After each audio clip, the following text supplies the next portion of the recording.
are you ready? So we'll call to order our Board Policy Committee meeting for, actually, October 27th, 2015, and everyone is here. Have we been properly posted? Yes, we have. Thank you. And any citizens take a number? No, I guess not. Okay. So we'll move right on to our action items. We have our minutes from the September meeting. Are there any changes or corrections? Okay, if not, they could probably stand as read. Okay. Sure. Then we shall go to policy 3541, pupil transportation, and we'll turn it over to you, Joe. Thank you. We're looking at doing some revisions to 3541, which if you turn ahead, you're going to have two copies in there. One of them is a red line copy to see what the proposed changes were, Yeah. and then the other one is a copy where those changes have been adopted, just for ease of read. What we were aiming to do is to take what has been current practice, particularly around drop-off and pickup sites, and put some language in policy that supports how we've been operating. So, for instance, addressing cul-de-sacs in the district. Cul-de-sacs will be used as a drop-off, for instance, if and only if the cul-de-sac is a safer pickup and drop-off than what would be the other road alternative. Looking at how we check the pickup and drop-off locations, taking recommendations from our transportation company, safety checks from the sheriff's department, plus our own view on the transportation system. So, Yeah, and thanks for doing the red line. I notice now we have no longer pupils, we have students. Yes. And I did have a question, so I don't know, I don't want to interrupt anybody Go else. right ahead, I have a question, and you can go first. Okay, well, I'll just make it real quick. I understand the cul-de-sac rule, because obviously that can be hard for a bus, especially in winter. But the driveway, let me look, where's the drive, I read it, where's the driveway rule? Anyway, it's probably here be down somewhere. by line 36, 37 driveway stop locations. Yeah, it's gotta be there. It says only 34. yeah, main highways, yeah, line 36, or if a student has specialized transportation. On a main highway, I thought typically, like in rural areas, the bus would often stop at driveways. Correct. But I wondered, and I'm just asking, as I read that, because all of us, know about school buses and you stop, but it always freaks me out when I see kids having to cross a main highway. So do we have a rule that the bus will stop on the kid's side of the highway and not across the highway? I can't speak 100% certain, but I do believe that the stop is routed so that it is on that child's I side hope of the so. road. Really? I hope So so. that there 'Cause, isn't boy, even crossing. though, there's this That's- thing that goes on and everything, Great. it still just scares me when I see kids having to run across, On even a highways. country road. Yep. That's great. Okay, so Good but we don't need question. to state that, you're saying? I don't believe it needs to be stated in Okay. here. In the event that there were an exception to that, the bus would have its arm out I and know, lights but- flashing. I mean, and that's better than it used to be, I understand that, but still, yeah. Okay, well, hopefully that is the case, and I appreciate that, Joe. Okay, thank you very much. Ms. Brezink? Yes, I'm referring to the clean copy, Joe. Yep. Lines 41, about the private school transportation. Yep. It says if the private school is located within the school district of Waukesha or within 5 miles of the school district's boundaries. Yep. So is that saying that that private school must be within what we call the school district of Waukesha? Or within 5 miles of the district, and that is per state statute 121. Yeah, I see that. Yep. I see that. That's interesting, because we don't do that for our own kids. We do transport for our parochials, yes. No, yes, I know we do, but let's say that one of our kids lives for 5 miles they would do 5 it. miles we would. Yeah, 5 We miles transport we would. anything 2 miles or more. 2 miles a mile, okay, I got it. Thank you. Yes, Ms. Wrench? Thank you. For parents calling and asking for different pickup spots, or? We get a would number just of up- stop change requests that happen every year, 100-plus stop change requests, and many of those stop change requests are, could you move the bus stop a block down the street from me, or would you come into a cul-de-sac? And really, we just want to clarify what would constitute a change, how bus stops are determined on the routes, Yvonne Johnson processes many of those and accommodates first and foremost when safety is a concern. But then after that, you know, we have to tease out what is done out of convenience versus what is done out of absolute necessity, because again, that route needs to run, it needs to get kids to school on time and in a safe, efficient manner. Sorry, I just have one more. Sure, go right ahead. So, do our buses still provide transportation for our Catholic schools, our choice schools? Correct, it does for our parochials when they fit into that 2-mile rule. Okay, and do they have to pay for that busing? No, that is provided by the public school. Because they pay taxes.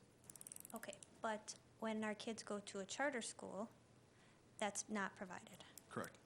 So, is that our rule, or is it state law, or how does that work? It's the state, it fits in with the state requirement, and the charter schools are publicly funded charter schools, so there's a different set of rules that applies to them versus our Catholic school system or any of the other parochials that follow or that accept transportation from us.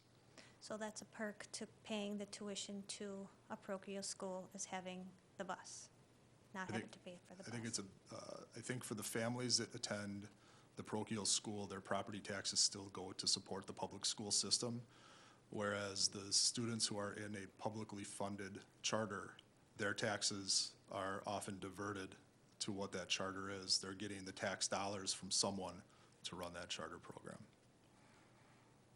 Well, but if I could just ask, because I know this has come up, and I know the history of this goes back to good old Jack Kennedy in the 1960s with, you know, federal aid to parochial schools. But my understanding was the idea is if you choice into another school and you cannot get your child there, it's not guaranteed that we will. So to a certain extent, maybe charters come under that rubric. They do, yeah. I mean, that's part of Okay. the situation is, and especially with our district where we allow students to go to any school where there's an open seat Right. under most circumstances, to have to start busing kids, I mean, it would be all over the place. It would just be impossible to Sure. manage. So Okay, so we've had to then kind of go to the- that. I mean, technically, we probably could provide our own charter school kids a ride, but it would just be, it would be impossible to manage, and it would be so costly that it would be incredibly Okay. costly. Okay, last question I have. We have 4K and now, of course, some 5K. Do we bus 4 and 5K? We bus 5-year-old kindergarten But students. only if they go to one of our schools, not one of the alternate sites. Correct, if they come to one of our public schools. Okay, any other discussion? This is a first reading, so I presume this will come back to us in November, is that correct? I have one small question. Yes, sure. Do we bus kids after school to their daycare centers if they're in the district? I don't have the answer to that, and I can't speak to how we've done I that in don't think Waukesha. so. Hey, could you explain the example of that? Well, like the YM. I used to see the Or- YM buses, they or would come the, and pick up students. We do have shuttles that daycares send to us to pick up kids at Right, the end of the right. day, But it's not ours. but it's not. We've had situations where if it's the normal bus route, they could get off at a different stop if they're going to a daycare center, but I mean, it's not a special route for that. Right, right. It's just, we make it convenient, but they have to be on that route. We don't. I drive a guess I was special route. thinking, Todd and Joe, of Head Start, because that's a, federal and state Yeah. funded program. But I think, if I can remember, those places have buses that pick the kids up at school. Now, if those kids are in need of, support, financial support, then they have to apply to that particular daycare. But I know Head Start is, probably helps those kids. But the private school, the private daycares, those parents have to pay for the bus service, even though it's in the district. Yeah, I mean, that's the way I'm familiar with it. I think that's right. I mean, from what I know, so I think so. Even though the bus might go by, we don't stop, and I think that's interesting. Okay, Do you know why? Do I know why we don't? Yeah. I don't. don't know why we don't. Okay. I'd be interested in an answer if that's possible. Sure, I will look into that. Okay, just why don't we drop them off after school? Because I know those kids have to make, the parents have to pay, I have, relatives that do that. The parents have to pay, even though the school is in the school district, they have to pay for a ride in the morning from the daycare to school, and then again, back home at night, even though the school is on a bus route. Yeah, if I will find the answer to that, I would venture to guess Okay. that some of it has to do with the volume of stops that we would have. the Oh, number of routes that absolutely. we run, and the time that would be added for Yeah. each additional stop. But I'd be interested in an answer for that. Sure. But it won't interfere with, Okay. passing this. Thank you, and thanks for doing the red version, I always like that. Okay, second action item is a potential new policy, independent education evaluation. It has no number, so I presume at some point it'll get a number. Oh, This item's an action item for the committee tonight, the pupil transportation, so we would need to vote? before we bring it forward on November 11th. Yes. But we'd still bring it forward just for the first reading. Correct, but this is an action item No, I tonight for understand the that. committee to proceed to bring it to the full board, so. Right. Okay, and we will bring it forward on November 11th. We need a motion to approve the revision to policy 3541. Thank All you. right. Thank you. Thanks, Lynn. I will move to approve the visions of policy 3541, pupil transportation as presented. And I'll second. Okay, and thanks for all the questions. All those in favor say aye. Aye. Okay, so that will come forward to the board on the 11th, and then we'll move forward to potential new policy and guidelines, independent education evaluation. Yes, the IEE policy, the independent educational evaluation, it's a component of special education. Students whose families disagree with the evaluation that the school district has conducted are entitled to a free, independent educational evaluation to clarify or dispute the findings of the district evaluation. In order for them to do that, they need to submit a request to us. We would proceed with that, reach out to an independent evaluator. In order to give us some guidance on how to do that, legal counsel recommends that we have a policy in place that looks at the type of assessment, the qualifications of the assessor, and then the fees that the district would be willing to pay in order to have the evaluation done. So if you look at the policy and then the associated guidelines, it outlines the process that will be used for an independent educational evaluation, and then it provides some guidance on everything from the title of the assessment, the qualifications of the assessor, and it also breaks down a fee structure to assist the district when it comes down to some of these requests. Okay, I presume everyone's read it, so let's take questions on this. Ms. Brezink. This doesn't have anything directly, but it is something that I know occurs.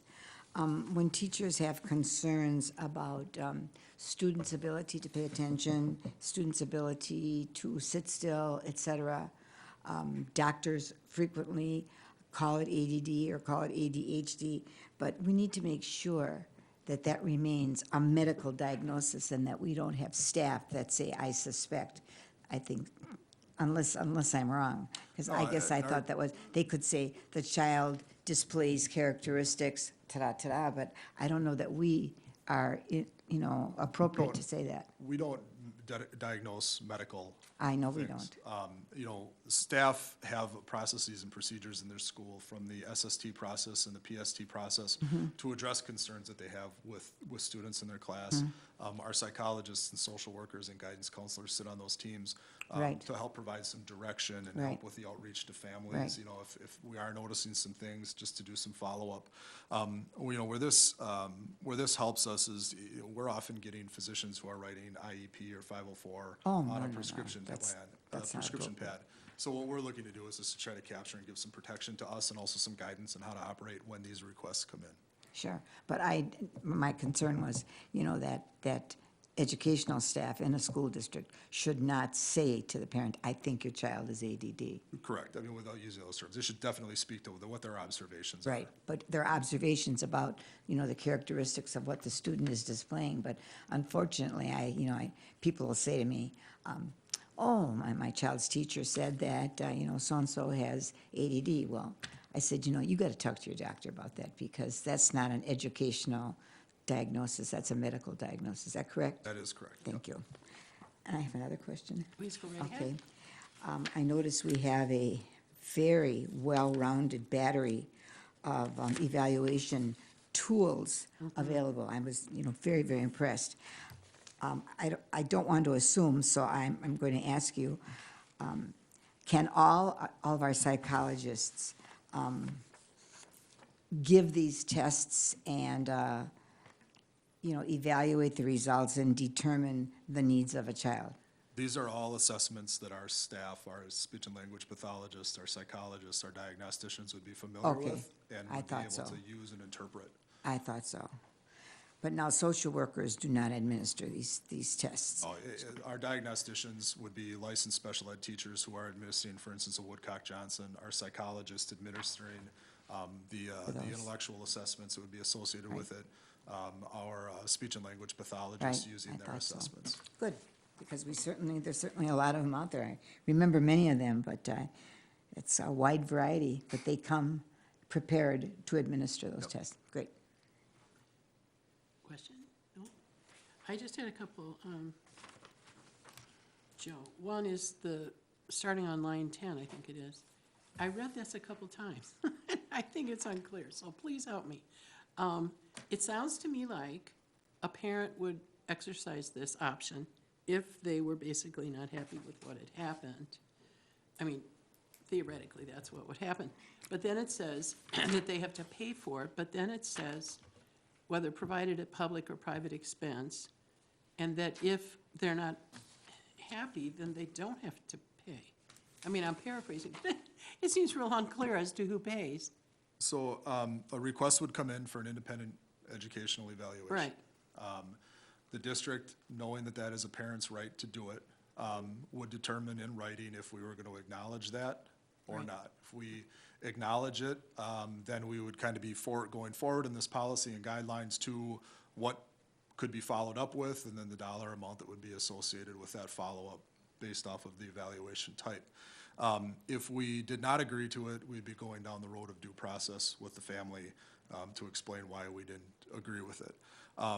If the parent pursues a very expensive evaluation that goes beyond what our pay structure would be providing, some of it would be coming out of the parent's pocket.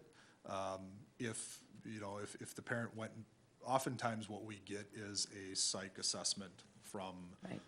a doctor, and that came at parent expense. When we look at that in the terms of evaluation, we consider that information, but we still, as a district, have to do our own eval. So that would be an example of a parent-paid independent evaluation. Okay. We have our own. Sometimes parents will proceed with an independent evaluation without notifying the district. And without that notice, then that would be parental expense. Okay, let me read this, though, because the way I read it, it seems to me that there's sort of a catch-22. So let me just read it. Starts on line 11. The parent, blah, blah, have the right to obtain an IEE at their own expense. Or, option B, right? Request an IEE at public expense if they disagree with the results of the district evaluation. So I would think any parent would say, oh, by the way, I disagree, because then we have to cover it, Some do. the way it reads. Some do, but not all do. So a parent can So they want to pay proceed- for their own, they don't want to have it done at our expense. That is true. Correct, some do. Wow. Okay, that's fine. And so we're just leaving it essentially up to their discretion, because if they wish to have it at public expense, they obviously have the right to do that. Yes. Okay, all right. It's just kind of funny the way it's worded. I did have one other question. Is we look at the guidelines, I noticed that these are evaluators with, this is on what, page 3, with credentials other than those listed below shall not be approved unless the parent or guardian can just demonstrate the appropriateness of using this person. And as you go down the list, it's sort of interesting because it looks like almost everybody has to have a master's. Correct. That is, for a therapist level position, a master's degree is a Right. basic. Yeah. So somebody who's a teacher of the visually impaired, and you want to have that, you have your student evaluated, you have to find somebody with a master's dealing with visually impaired. For instance, for visual impairment, yes, the school psychologist, the licensed psychologist, which, visual perception, is that the one you're? Well, no, looking at, there's or- a whole bunch of them, and it looks like you sort of have options, because it sounds like, I mean, just look at the top one, academic achievement. There's an or there, but the or is after this. I'm sorry, it seems like I'm nitpicking, and I apologize. Just look at the top one, either a certified special education teacher with a master's degree, Correct. but then it doesn't say or. It's got a comma, though. It says licensed school psychologist, comma, or Okay, certified so school really, you psychologist. don't have to go to the one with the top degree. You've got a bunch Any of one of options. those, any one of those three Okay. would be qualified to do an academic achievement. Okay, If you were to look at adaptive behavior, the Right. same, okay. So, in other words, there are quite a few options, and that's what the commas are for. correct. Okay. I just probably, to clarify it, I'd probably pop in a bunch more ors, but I'm sure people Right. probably come and ask you, so. Yeah, I think when we tried to format this into table format, just Mm-hmm. given the length of the space between each comma, it just put it down it put them down into rows. Because a couple times they don't even put in the or, so I presume people will just ask you. Okay? It's a little unclear, but I'm sure it works out. Okay, yes, Ms. Reinick. Thank you. Todd, when Ellen was asking about line 11, et cetera, at the request of the public expense, is that the rule of law that we just have to? So we're putting in an option here for those who do want to pay for it themselves, but regardless, the bottom line is that the school district pays for that. This is in IDEA, this is in special ed law, that we have to have this built in. Okay, Okay, thank you. thank you.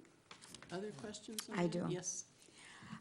This doesn't necessarily have to do too much with independent educational evaluations, but I've experienced parents whose children don't do real well in the classroom will say to the teacher or the principal, I want an evaluation done.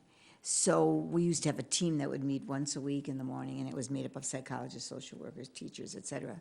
And we would discuss the case, and oftentimes the teacher would say, this child does not have special education needs, or the psychologist would make an observation. But we do not have to test those kids if we do not feel that they have needs. The parent, if anybody requests in writing a referral for special education, we have to honor that referral.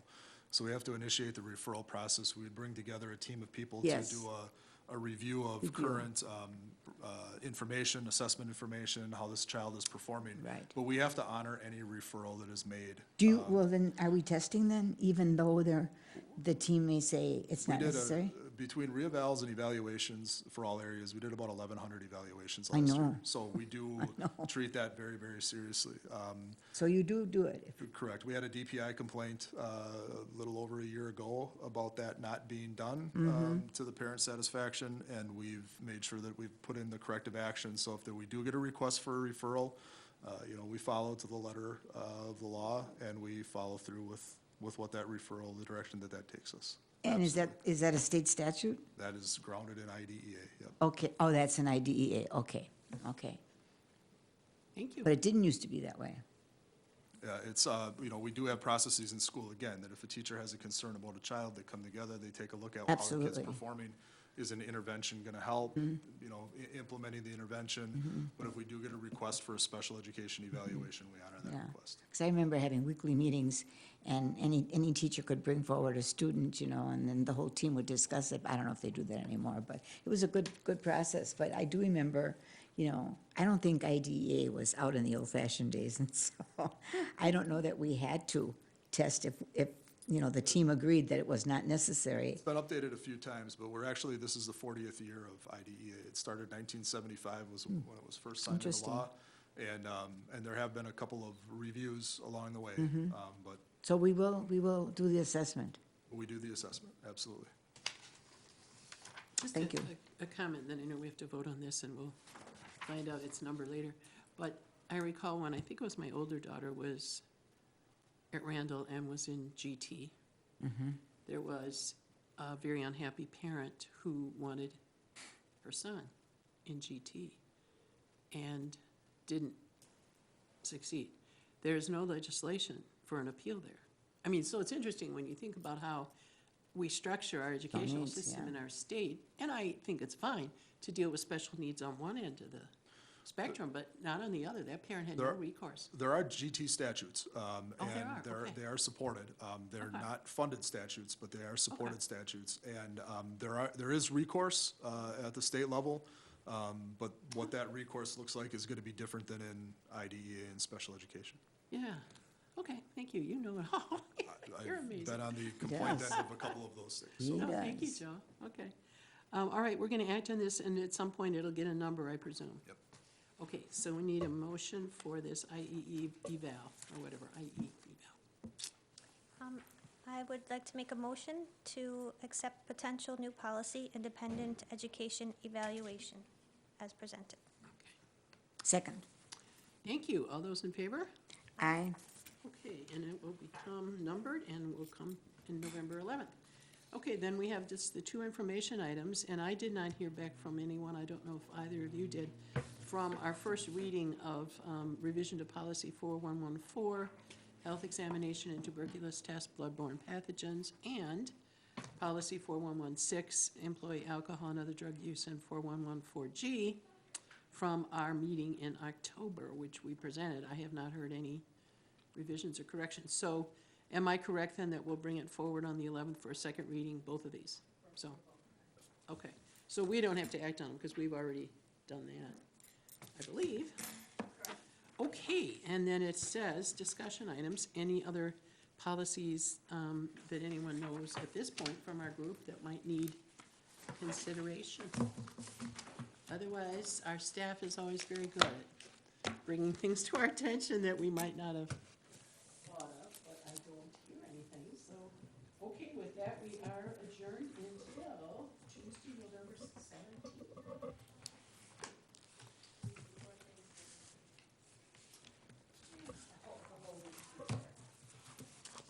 Yeah, it's a weekend, 2 days. Yeah, that work I think it does. It does, Madam Chairman, I'm going to be at a National Early Childhood Conference, and I'll be out of town Tuesday through Saturday, so I can't make it that day. Okay, so if we moved it forward. 24th. Or we were back at the. Yeah, that would be the Tuesday prior Standing prep. I'm trying to think that's the 10th, where that sticks in my mind. It's the day before our November school board meeting. Yeah, Do you have class on Tuesday? no. But anyway, so I don't know, is there a preference here? I mean, I can do the 20th. No, I have We're not. not going away for Thanksgiving. No. Yeah, You guys. Not going anywhere, but you're not going anywhere. we could, if you want to say the 10th, then we can go look at our calendars, and if there is something, then bump it to the 24th.